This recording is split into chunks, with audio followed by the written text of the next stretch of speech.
Hi, this time I would like to share some of my thoughts from yesterday's session.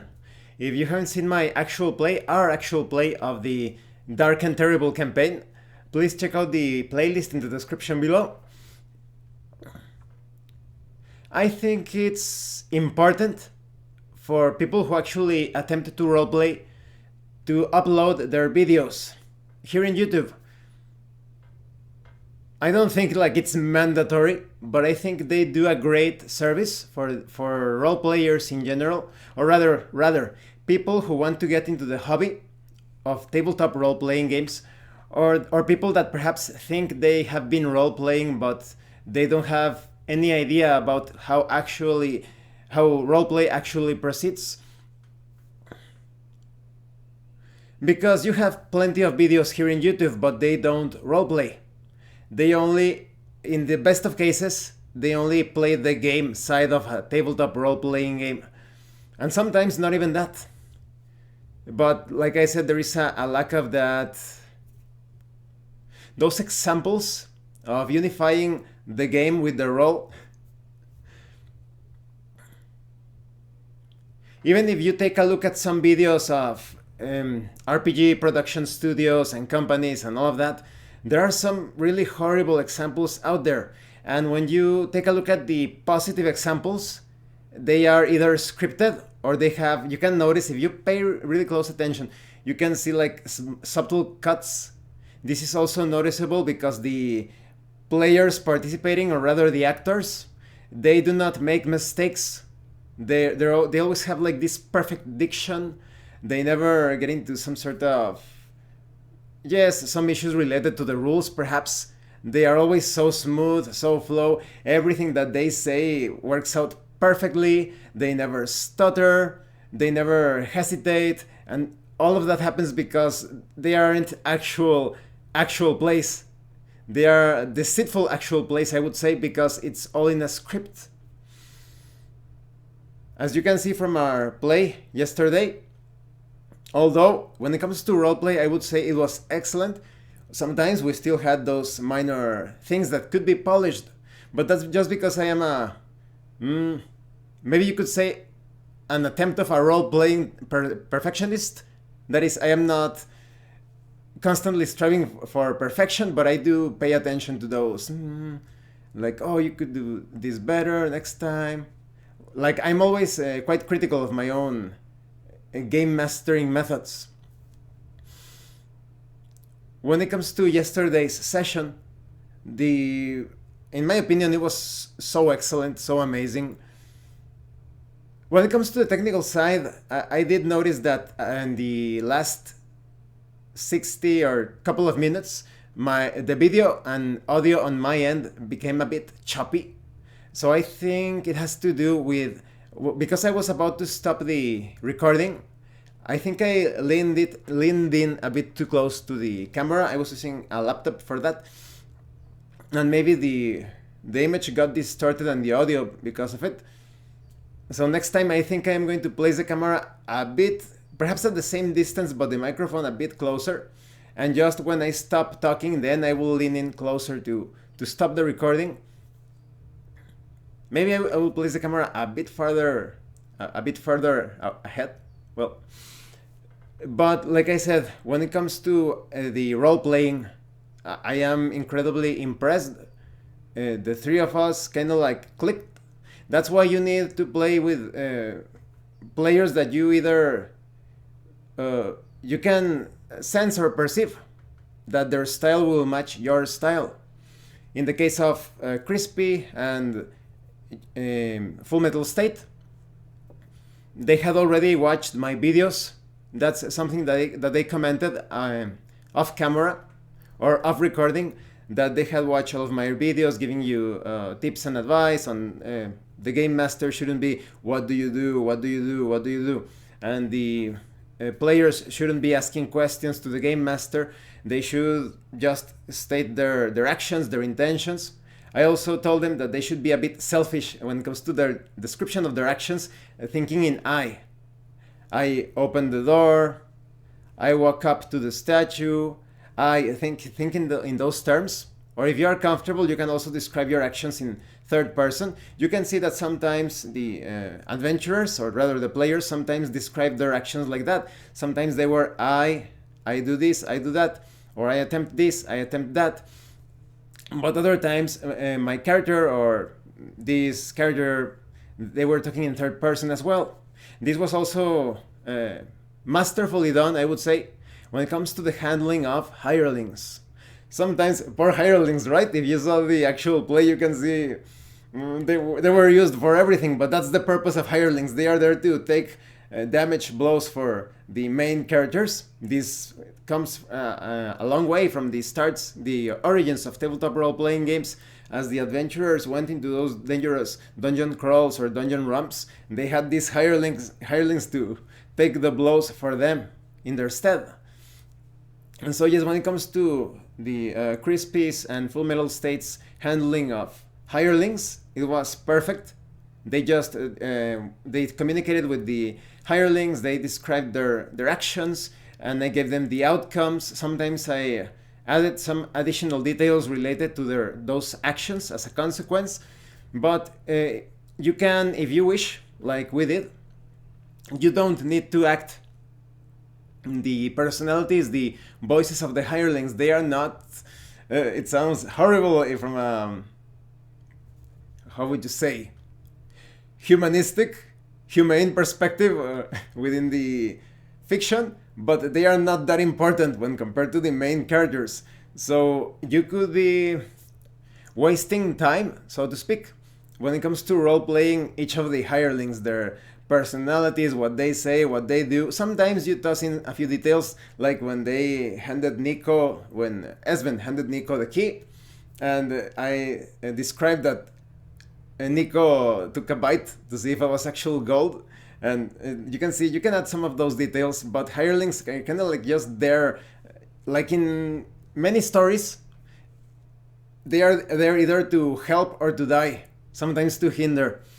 I think they were also greatly well employed, very well employed. When it comes to combat, they were used as these strategic or tactical pieces in combat. They were used to get in the way of the enemy's attacks. They were also used in exploration to test out things. That was great, perfect. And like I said, this setting is kind of like a very, even though that first adventure is lighthearted compared to what is coming up ahead, it's obvious that the main characters, the Esben and I forget your character's name, Full Metal State. Well, the psionic user, they have certain morals, but they are willing to sacrifice their hirelings in order to be successful. And the hirelings, because like I said, it's a sort of like a dark age sort of setting or world, those hirelings are considered to be inferior to the main characters in terms of intelligence, strength, agility. So sometimes they are just poor guys trying to make their way in that dark setting. They are not well educated, they are not, like I said, very intelligent. So they are obviously going to be looking for the guidance of the leaders of the pack. Well, it's like a give and take, right? If you want me to direct you correctly, then you will have to make some sacrifices or carry out some tasks. And of course, the hirelings are not going to be jumping into a pit or something. They're not going to be suicidal. But if it seems that they have a good chance of succeeding at something, they will attempt it.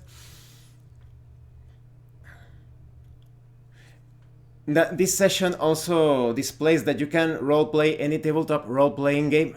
There could be people thinking that you cannot roleplay this RPG or that RPG. If you are a role player, if you actually are a role player, you will be able to roleplay any tabletop role-playing game. I think it's also important to note that even though we were using the Quick and Classic system, like I said, any system can work mechanically, thematically. When it comes to the stories that will unfold during the characters' descriptions, you are not telling a story, you are describing your character's actions, and then things will happen. Now, concerning the actual roles, like I said in the initial video, I wanted to get things started right away. I just added a few rules related and theme related information channels in my Discord for that campaign. But all of the finer points of the mechanics, even though Quick and Classic is a very simple system, in order for Crispy and for Full Metal State, in order for them not to use the tables to see the results, I was making all of the rolls. When it comes to running things online, I think that works great. It also has a lot to do with the intricacies of the system that you are using, but I think when it's possible, always have like the relevant stats of the characters. So as a game master, you immediately make the rolls. The characters state their intentions, their actions, and you make the roll. You don't need to tell the player, make this check or that test. And because you are the game master, you already know how to apply the modifiers, any sort of variables or factors.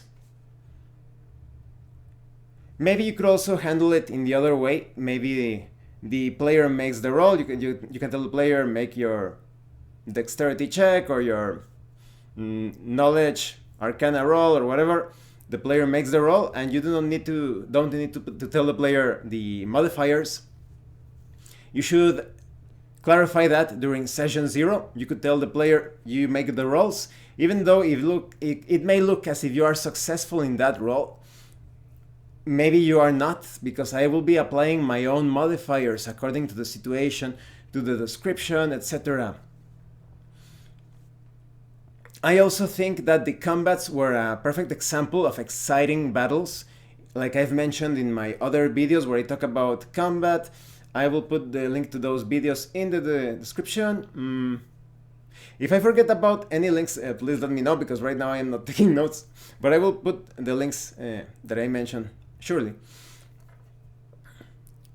When it comes to exciting combats, even though if you are using a points system, depending on the character's descriptions, some attacks could be extra lethal, extremely dangerous, powerful. Depending on the character's description, they may also save themselves from harm. You notice, like in the time, of course, maybe you already know this, but this video contains spoilers from my actual play, but you may remember when that mummy type of being shot this like red beam, red blast at them. They described how they were avoiding that attack, and that was taken into consideration as I made the rolls. The hirelings were not so lucky, but the two main characters, because the psionic user ducked and Esben made that like a half roll to the side, they had a bonus when I made the roll to see if they would survive that attack. No matter the system that you use, for example, in the case of Quick and Classic, you can add that granularity or different outcomes. It's all up to you.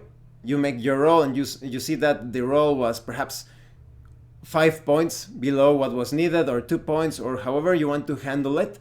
Then you can apply some granularity, some variability to the results. Oh, because they roll this, now instead of taking this much damage, they take this only 2 or 1 point of damage. Or maybe they rolled terribly, and their description, according to the character's attack, to the enemy's attacks, it was not the best course of action. Now they take even more damage. Perhaps they even die. Even so, I am extremely impressed with the way that they like I said, it was a speed run. That was pretty much it, a speed run through the entire adventure site. They because they didn't explore many of the other rooms, they perhaps missed some valuable things, but that's the way how things should proceed. Unlike the frustrated author or frustrated writer style of game master, that I wouldn't consider a game master, more like a frustrated author. They want to force their characters, their players, into all sorts of situations to play out their entire module, either a module that they purchased or that they designed themselves. They want the characters to go through the entire theme park ride. There's no player agency there. In this case, Crispy and Full Metal State They went through the entire thing. I never tried to steer them into a particular direction. They could have easily died in a couple of moments, but like I said, you have to respect the will of the players, what they are attempting to do. It's not a given or an assured success, but let them try it. As you could see, there were some very tense moments against the battle with this log type of deity, or demigod, perhaps you could say. It was pretty exciting. Now, when it comes to mapping, also perfectly done. I just gave some general descriptions. Full Metal State and Crispy, they started to make some simple maps. We never got into problems with the exact dimensions of the room. If they needed some details about those rooms, they were always handling everything via roleplay, preserving that immersion, protecting that immersion. We were always within the actual fictional world. We actually talked about this at the end of the session. After I stopped recording, we felt so drawn into the fictional world. We were actually there. That's why I don't like the term theater of the mind. You are not an actor, you are the actual character. In my case, I was living the adventure through the eyes, so to speak, of the adventurers and through the enemies. I actually felt like those monsters at that time. When you achieve that, you know that you are doing things right. So like I said, I prefer to use the term playing in the mind's eye or playing with the mind's eye. There is no theater, there is no play. You are not actors there. You are those beings. You are those adventurers. You are those monsters. The veil between reality and fiction becomes non-existent at that particular moment. And I hope that you, as the people appraising this endeavor, I hope that you felt that pull, that immersion as well. We didn't use any sort of imagery, no maps, no grids, no pictures, nothing. We are going to handle the campaign just like that, because that puts greater emphasis. I remember one of my friends and viewers, yes, I was Runwise. Runwise, he also was pondering or thinking if you could actually run things without showing a single image, because sometimes you need to describe many things. Hopefully, Ron, you see that there is no problem when it comes to that. Like sometimes you need an image could be 1,000 words, right? And sometimes you think that you need 1,000 words to describe that image. I personally do not look at it like that. But like I said, this serves as an example for you to better enhance your games. This is not me saying that when you play online, you shouldn't be using maps and all. If you enjoy that, definitely use it. I personally consider that online play. This is the first time in many years that I have played online. Many years back I played using Google Plus. It wasn't a positive experience because the players were Mother May I players, and I actually participated as a player, and the game master, what do you do? What do you do out of character? You encounter a 0 level NPCs or sort of like those things, and the players, can my character? Also, what I have noticed of the Mother May I players is that if you pay close attention, most of them, a great majority of them, have anxiety issues. Their excuse, they need to work on those issues, because their excuse is that when you are asking questions to the game master, you are more cautious.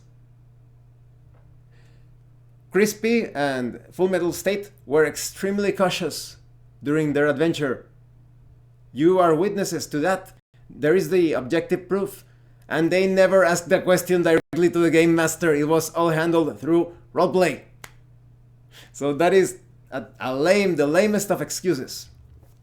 So yes, this is another example of why those that actually try to roleplay, they need to upload, well, if possible, they should upload. I would encourage them to upload their sessions. Even if you have maybe like camera shy players, or maybe, yes, for whatever reason, your players don't want to appear on screen, try to convince them of using still images. They don't need to be showing live footage of their faces or whatever. They can put an image and an avatar, whatever you like, and just have their voices be heard. I don't think that someone is going to identify you that easily if they only listen to your voice. There is no excuse. If you are an actual role player, in my opinion, you could think whatever you like, and you want to promote this, I would encourage you greatly, tremendously, that you upload some actual plays. And I don't want my players to be seen, my players don't want to appear on camera, place a still image. Now, going back to what I said, if you want to use maps online, use them, images, whatever, but I hope that this session was an example that you can run things without any of those things. I feel so enthusiastic about this that perhaps far up ahead in the future, maybe I will run a Dungeons and Dragons online play, like I said, when I am less busy with many other things. And in that case, I wouldn't be using maps or miniatures. In the 5th edition Player's Handbook, although there are some horrible descriptions when it comes to roleplay, that is a horrible way of communicating how to roleplay. They kind of like want to give you the hint that you could play it without a grid, because later on they just give you like a vague information that, oh, you could use a grid and miniatures if you like, but in the Dungeon Master's Guide, they also tell you, in the Player's Handbook, you were given examples on how to play the game using grids and miniatures. Here we will give further explanation. But like I said, you can roleplay any tabletop role-playing game that you like, but I would strongly advise, that if you are playing online, go with the mind's eye. It's going to save you a lot of time, especially, for example, in my case, that I was using my computer that was not exactly my laptop. Well, I borrowed it from a relative. It wasn't exactly the best one. So I can almost imagine that the moment that I was clicking and using maps and all of that, perhaps the video or audio would suffer for it. So always take that into consideration. It could be a potential time saver to be constantly showing maps and images and illustrations, but it's all about your enjoyment. If you enjoy that, go for it, definitely. And as I mentioned, depending on the system, if it's a very simple system, rules light, consider actually writing down the relevant stats to make the rolls yourself. In the case of Quick and Classic, all of the player characters, they only have a simple value that is affected by modifiers concerning their preferred actions, their descriptions. Preferred actions are kind of like skills. So you have like acrobatics, stealth, combat is also considered that, and that greatly influences the result of the die roll. Things flowed quite smoothly because I was describing the situation. Full Metal State and Crispy acted in accordance. And there you go. Smooth play overall.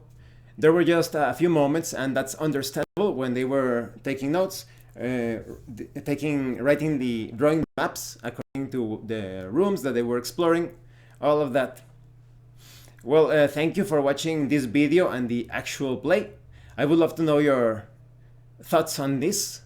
Maybe you have some other observations, some other tips and advice, perhaps some questions. What do you do to handle this? Like Runwise also had one question, that what happens when I fail to communicate something and the players want to know more details, right? Well, there was actually a moment, I mentioned this to Runwise, where I actually gave a wrong detail. When they were exiting the first corridor, I said, to your right there is this natural looking tunnel located on the east, but it was actually the west for them. But they caught on to that.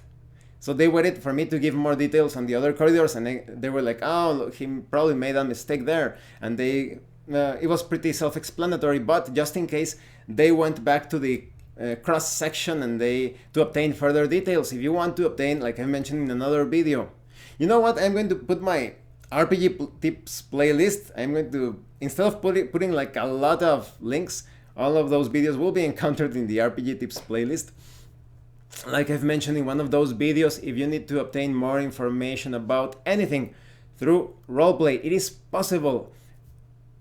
I take a closer look to appraise this or that.